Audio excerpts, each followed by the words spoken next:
Friends, स्वागत है आपका फिर से हमारे चैनल बिलियंस 53 में। तो हमने इसके प्रीवियस लेक्चर नंबर 24 में प्रश्न नंबर 91 तक पढ़ा था लघु उत्तरीय प्रश्न राजन सीरीज का, जिसमें हम लोग प्रारंभिक शिक्षा के नवीन प्रयास को पढ़ रहे हैं। 2 नंबर का आता है लघु उत्तरीय, 15 क्वेश्चन बहुविकल्पी, 15 क्वेश्चन अति लघु, तो 30 नंबर ये हो गया आपका एक नंबर का, और 10 क्वेश्चन आपका लघु उत्तरीय 2-2 नंबर का, 20 नंबर ये, तो 50 नंबर का टोटल पेपर होता है, जिसमें से 2 नंबर वाला प्रश्न हम लोग पढ़ रहे हैं। तो चलिए, जो भी सेकंड सेमेस्टर वाले प्रशिक्षु हमारे चैनल को सब्सक्राइब कर दीजिए। आप वीडियो को लाइक करिए या ना करिए, जो भी सेकंड सेमेस्टर वाले हैं उन्हें शेयर जरूर कर देंगे, ताकि उन्हें भी क्या हो, फ्री में क्लास मिल जाए और नोट्स मिल जाए, ताकि उनका भी तैयारी अच्छे से हो सके। अगर आप लाइक नहीं कर सकते तो आप दूसरे का हेल्प कर दीजिए। चलिए, टेलीग्राम जुड़ के वहाँ से आप लोग पीडीएफ डाउनलोड कर सकते हैं। प्रश्न नंबर 92, मिशनरी स्कूल की विशेषताएं लिखिए। आपको पता है, जब अंग्रेज 1947 से पहले हमारे देश को गुलाम बनाए थे, तो उस टाइम बहुत सारे अंग्रेजी शिक्षाविद जैसे मैकाले हो गया, लॉर्ड कर्जन हो गया, लॉर्ड कर्जन हो गया, विलियम वुड हो गया, और एक विल्बर फोर्ड, ये चारों अंग्रेज जो थे शिक्षा के क्षेत्र में सुधार करना चाहते थे, लेकिन इनके मन में क्या था, शारीरिक रूप से हिंदुस्तानी और मानसिक रूप से ब्रिटिश बनाना था। ठीक है, भले इनकी शिक्षा नीतियां भारत के लिए कुछ तवज्जो दी हों भारतीय शिक्षा में, लेकिन फिर भी उसके बाद क्या है, मिशनरी स्कूल आए, जो क्रिश्चियंस थे वो भारत में आके शिक्षा का प्रचार प्रसार करते थे और अपने धर्म का प्रचार प्रसार उसी के माध्यम से करते थे। तो मिशनरी स्कूल की विशेषताएं लिखिए, तो उसी को मिशनरी स्कूल कहते हैं। पहला, मिशनरी स्कूलों में प्राथमिक स्कूलों में शिक्षा का माध्यम भारतीय भाषाएं थीं। ठीक है, ये भारतीय भाषाओं को माध्यम रखे। और जब ये भारत आ रहे हैं तो जब भारतीय भाषाओं की वैल्यू नहीं देंगे तो यहाँ पे भारत के लोग इनका विरोध करेंगे, इसीलिए इन्होंने भारतीय भाषाओं को क्या किया, इसमें ऐड कर दिया कि मिशनरी स्कूल में भारतीय भाषाएं पढ़ाई जाएंगी। दूसरा, मिशनरी स्कूलों को ही कक्षा शिक्षण प्रणाली शुरू करने का श्रेय दिया जाता है।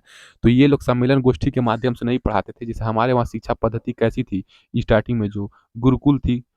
ठीक है, तो ये जो इंग्लिश वाले आए मिशनरी वाले, तो ये क्या किए, कक्षा शिक्षण यानी कि क्लास टीचिंग का मेथड इन्होंने बताया कि बच्चे एक जगह, एक मान लीजिए class 1, class 2, class 3, LKG UKG, तो ये सब कक्षा वाले बच्चे क्या होंगे, एक कक्षा में बैठ के एक साथ पढ़ेंगे और कक्षा को समावेशी बनाया जाएगा, इंक्लूसिव एजुकेशन के माध्यम से शिक्षा दिया जाए।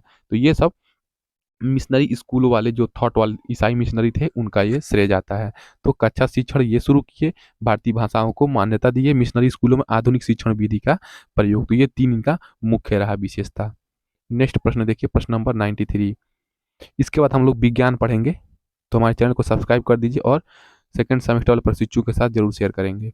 प्रश्न नंबर 93, सर्व शिक्षा अभियान के अंतर्गत 31 मार्च 2009 में कुल कितना व्यय किया गया। तो आपको पता है, सर्व शिक्षा अभियान जो है 2001 में सभी के लिए शिक्षा लागू करने के लिए, हर जाति हर वर्ग वंचित वर्गों के लिए लागू करने के लिए सर्व शिक्षा अभियान आया था। इसके तहत ऑपरेशन ब्लैक बोर्ड आया था, शिक्षा गारंटी योजना आया था। ठीक है, तो और संपूर्ण साक्षरता अभियान, ये सब सर्व शिक्षा अभियान का ही एक अभियान था। तो इसके अंतर्गत 31 मार्च 2009 में कुल कितना व्यय हुआ, यानी कि 2001 से 2009 यानी कि लगभग 8 सालों में कितना सर्व शिक्षा अभियान के तहत पैसा सरकार का खर्च हुआ है। तो चलिए हम लोग पढ़ते हैं। देश में शिक्षा का विस्तार करने के उद्देश्य से, ठीक है, सभी को शिक्षा सुलभ कराने एवं बुनियादी शिक्षा के दायरे में, बुनियादी शिक्षा मतलब बेसिक एजुकेशन के दायरे में सभी को लाने हेतु प्रदेश में सन 2001-2 में सर्व शिक्षा अभियान की शुरुआत हुई थी। ठीक है, इस अधिनियम के अंतर्गत जब ये सर्व सरकार द्वारा नियम बनाया गया तो इसको अधिनियम का रूप दे दिया जाता है। तो इस अधिनियम के अंतर्गत 31 मार्च 2009 तक प्रदेश में कुल व्यय कितना व्यय हुआ है, 13,328.19 करोड़ रुपया। तो 13,328.19 करोड़ रुपया व्यय हुआ है, ये याद रखेंगे फैक्ट, 13,328.19 करोड़। चलिए नेक्स्ट प्रश्न देखिए, नेक्स्ट प्रश्न 94, बाल अपराध कब और किसने निर्धारित किया। तो बच्चों के प्रति होने वाले अपराध को ही बाल अपराध कहेंगे। तो बाल अपराध 2 शब्दों से मिलकर बना है, बाल प्लस अपराध, अतः बच्चों द्वारा किया जाने वाला अपराध बाल अपराध कहलाता है। तो जो बच्चे करते हैं वो अपराध, वो बाल अपराध कहलाता है। जब कोई समाज विरोधी कार्य किसी प्रौढ़ व्यक्ति द्वारा किया जाता है तो उसे अपराध कहा जाता है। अपराध को क्या कहेंगे, क्राइम। जब कोई 18 साल से ऊपर व्यक्ति करता है कोई समाज विरोधी कार्य तो उसको अपराध कहते हैं। लेकिन जब 18 साल से कम के बालक करता है तो उसे बाल अपराध कहते हैं। और जब किसी बच्चे द्वारा कोई समाज विरोधी कार्य किया जाता है तो उसे बाल अपराध कहा जाता है। जब कोई 18 वर्ष से कम आयु का बालक कानून तोड़ता है तो वह बाल अपराधी कहा जाता है। ऐसे अपराधी को बाल न्यायालय के समक्ष पेश किया जाता है। तो बच्चों के लिए बाल न्यायालय बनाया गया है। बाल अपराध की अधिकतम आयु सीमा अलग अलग राष्ट्रों में भिन्न भिन्न है।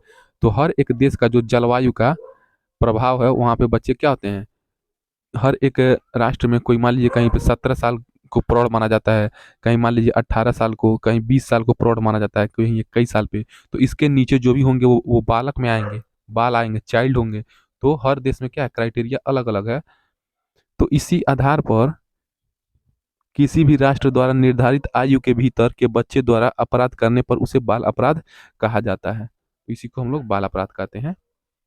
नेक्स्ट प्रश्न देखिए 95, प्रश्न नंबर 95 क्या है, कलकत्ता मदरसा। ठीक है, वेस्ट बंगाल, पश्चिम बंगाल की राजधानी कलकत्ता जो है प्रेजेंट टाइम में, तो उस टाइम जो कलकत्ता प्रेसिडेंसी और बंगाल प्रेसिडेंसी था, कलकत्ता प्रांत और बंगाल प्रांत अंग्रेजों के टाइम में ये दो बहुत महत्वपूर्ण प्रांत थे। यहीं से अंग्रेजों का सब शासन प्रशासन चलता था, कलकत्ता और मद्रास और बम्बई, तीन प्रेसिडेंसी। कलकत्ता मदरसा, तो कलकत्ता मदरसा एवं बनारस संस्कृत कॉलेज। तो अंग्रेज क्या कहते थे, जहाँ पे ज़्यादा मुस्लिम्स थे वहाँ पे उन्होंने मदरसा खोल के क्या किया, उनको एकजुट कर लिया। और बनारस संस्कृत कॉलेज जहाँ पे ज़्यादा हिंदू थे उनको एकजुट कर लिया। और क्या किया, इनकी पॉलिसी क्या थी, डिवाइड एंड रूल। जो 1905 में लॉर्ड कर्जन ने बंगाल का विभाजन किया था, वो क्या किया था, जहाँ पे ज़्यादा मुस्लिम वोटर थे उन्होंने उनको वहाँ पे क्या किया, अलग से इलेक्टोरल इलेक्टोरल वो बना दिया कि यहाँ पे मुस्लिम के लिए इतनी सीटें आरक्षित हैं। तो ये सब अंग्रेजों का चाल था। तो कलकत्ता मदरसे की स्थापना का प्रमुख उद्देश्य इस्लाम धर्म तथा मुस्लिम कानूनों की शिक्षा देकर अंग्रेज न्यायाधीशों हेतु मुस्लिम सलाहकार तैयार करना था। यानी कि अंग्रेज मुस्लिमों का भी क्या कर रहे थे, यूज़ कर रहे थे कि मुस्लिम कानून उनको पढ़ा देंगे मुस्लिमों को, और उनको अंग्रेजी न्यायाधीश बना देंगे। वो शरीर से रहेंगे मुस्लिम और काम करेंगे ब्रिटिश वाला। तो ये उन्होंने, उनका ये बहुत सोची समझी चाल थी और रणनीति थी, बहुत बड़े कूटनीतिज्ञ थे अंग्रेज।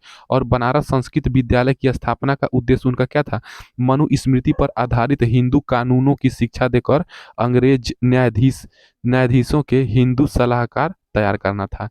यानी कि ये कलकत्ता मदरसा में मुस्लिम कानून पढ़ाना चाहते थे। मुस्लिमों का जो कानून होता है, जो मुस्लिम धर्म के कानून होते हैं, तौर तरीके होते हैं, रूल होते हैं, वो मुस्लिम सलाहकार पैदा कर दिए। तो करना, मुस्लिम सलाहकार पैदा करना चाहते थे जो कलकत्ता मदरसे की स्थापना करके, और बनारस संस्कृत विद्यालय की स्थापना करके वो मनुस्मृति हिंदू कानूनों को पढ़ा करके हिंदू सलाहकार पैदा करना चाहते थे।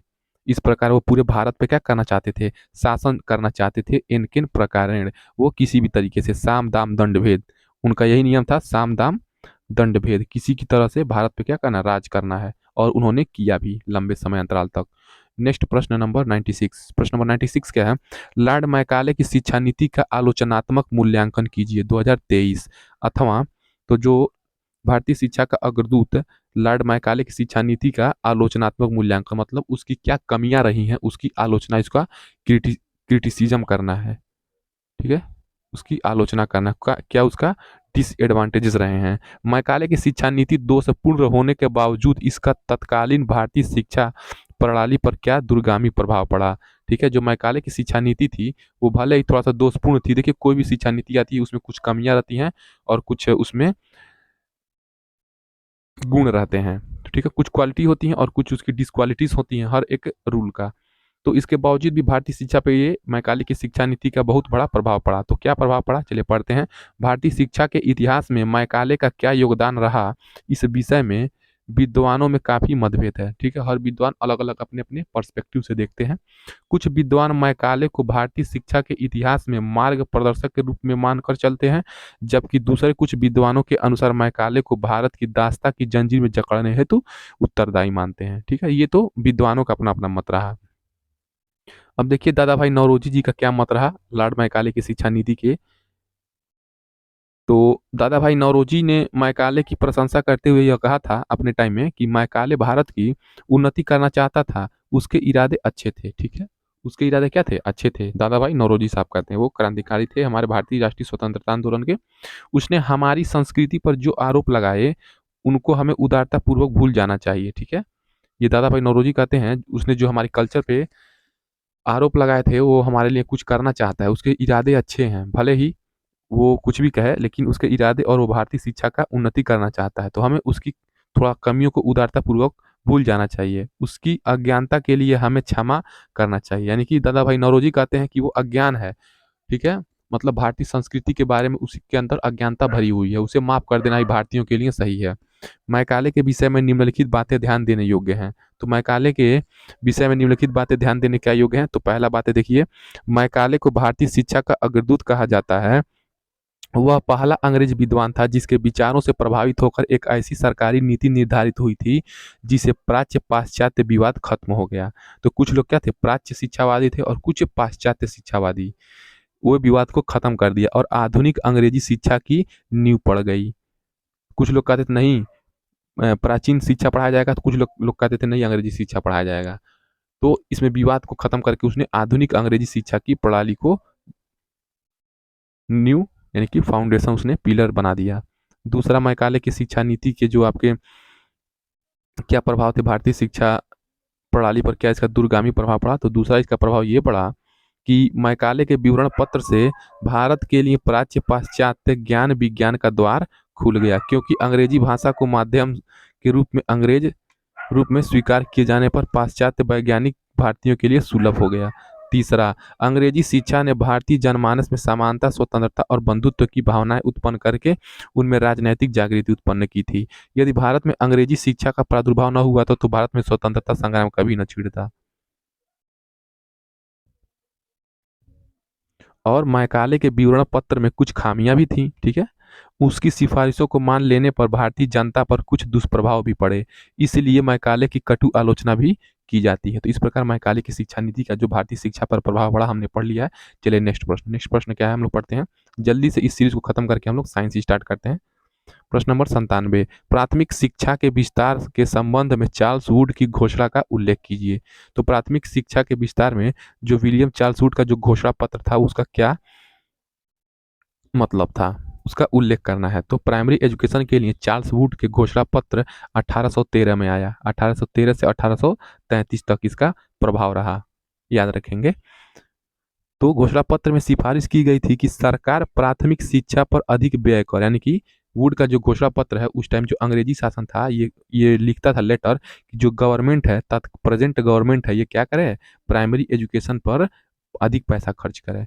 प्रत्येक जिले में स्कूलों की स्थापना करें, जितने भी भारत में जिले हैं वहाँ पे प्राइमरी स्कूल की स्थापना करें, तथा देसी विद्यालय का सुधार करें, और पहले से जो इंडियन विद्यालय हैं उनको भी क्या करें, सुधार करें। एवं प्रतिभाशाली और निर्धन छात्रों के लिए छात्रवृत्तियों, जो बच्चे पढ़ने में तेज हैं और जो गरीब हैं उनको आर्थिक सहायता दे करके छात्रवृत्ति के माध्यम से व्यवस्था की जाए, जिससे उनको निम्न स्तर से उच्च स्तर तक शिक्षा प्राप्त करने की सुविधा हो। ये प्रश्न नंबर 97 था। नेक्स्ट प्रश्न देखिए, प्रश्न नंबर 98, वुड के घोषणा पत्र 1854 को शिक्षा का मैग्ना कार्टा क्यों कहा जाता है, अथवा वुड का घोषणा पत्र भारतीय शिक्षा का महाधिकार पत्र कहलाता है, इसकी विवेचना कीजिए।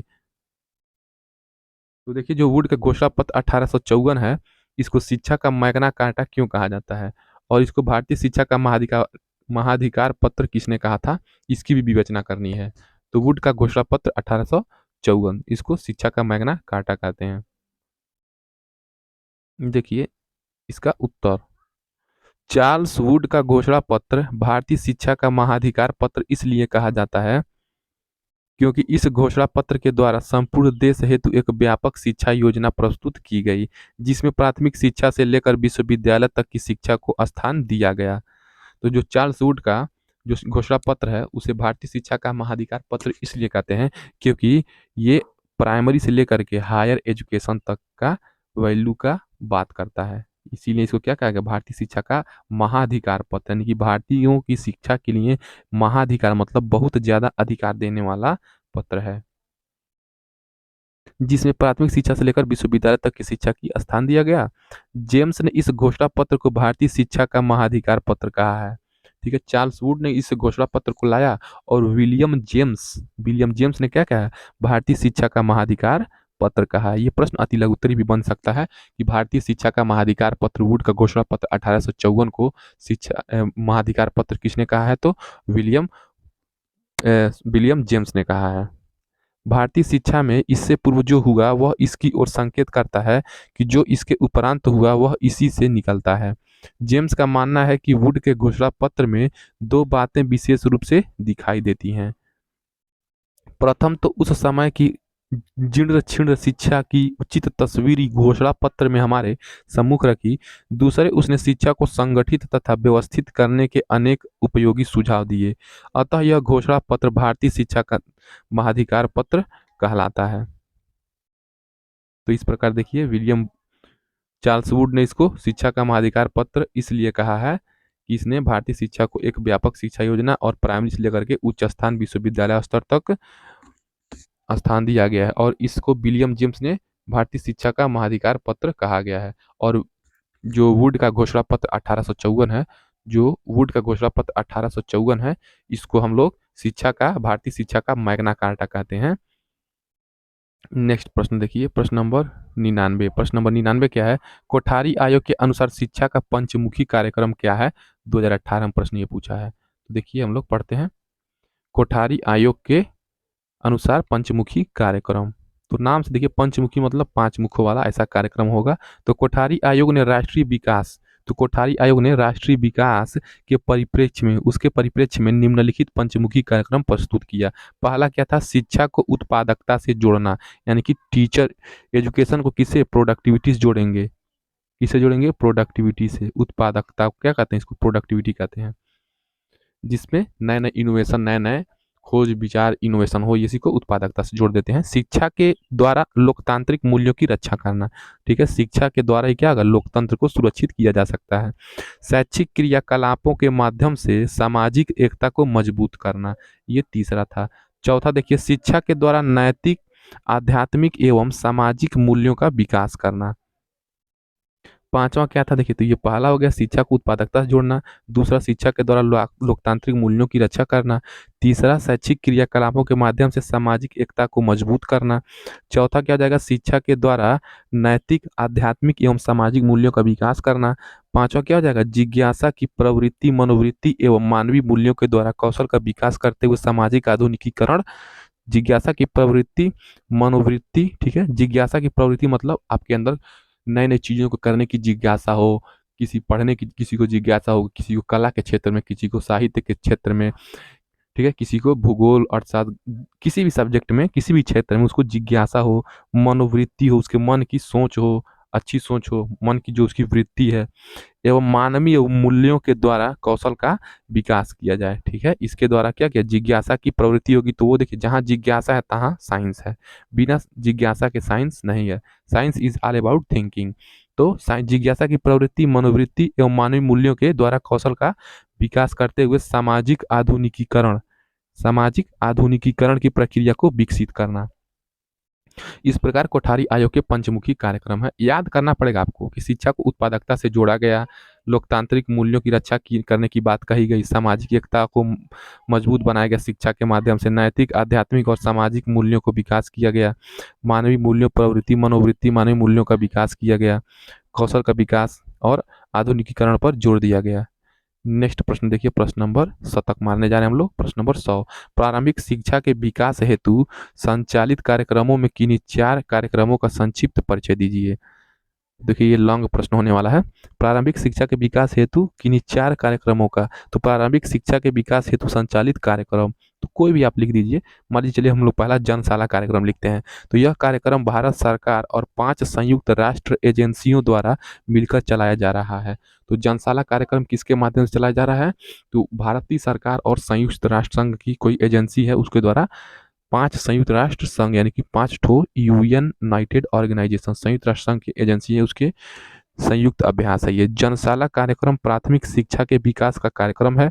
इस कार्यक्रम का उद्देश्य समाज के वंचित और पिछड़े वर्गों, विशेष रूप से लड़कियों और बच्चों, अनुसूचित जाति, अनुसूचित जनजाति, अल्पसंख्यकों, काम करने वाले बच्चों और विशेष देखभाल की जरूरत वाले बच्चों को प्राथमिक शिक्षा उपलब्ध कराना है। तो जनशाला कार्यक्रम को एक वर्ड में कह सकते हैं कि इंडिया की सरकार और यूनाइटेड नेशन ऑर्गेनाइजेशन, संयुक्त राष्ट्र संघ की सरकार के, जो जिसमें संयुक्त राष्ट्र संघ के 5 एजेंसी लगे हैं और भारतीय सरकार है, मिल के क्या करिए, जो वंचित हैं, एससी हैं, एसटी हैं, ओबीसी हैं और पिछड़े हैं, या विद्यालय नहीं जा पा रहे हैं, काम करने वाले बच्चे हैं, मजदूरी करने वाले बच्चे हैं, इनको प्राथमिक शिक्षा में नामांकन के लिए और इनको पढ़ने के लिए प्रोत्साहन करने का ये कार्यक्रम है, जनशाला कार्यक्रम।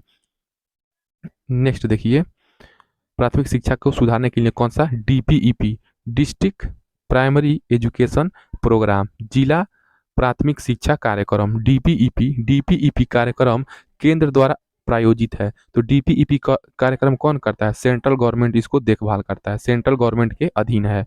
तो डीपीईपी कार्यक्रम केंद्र द्वारा प्रायोजित है। जिला प्राथमिक शिक्षा कार्यक्रम 1994 में प्रारंभ हुआ। तो याद रखेंगे, डीपीईपी कार्यक्रम 1994 में लागू हुआ। जस्ट इसके 100 साल पहले 1800 नहीं, लगभग 150 साल पहले 1854 में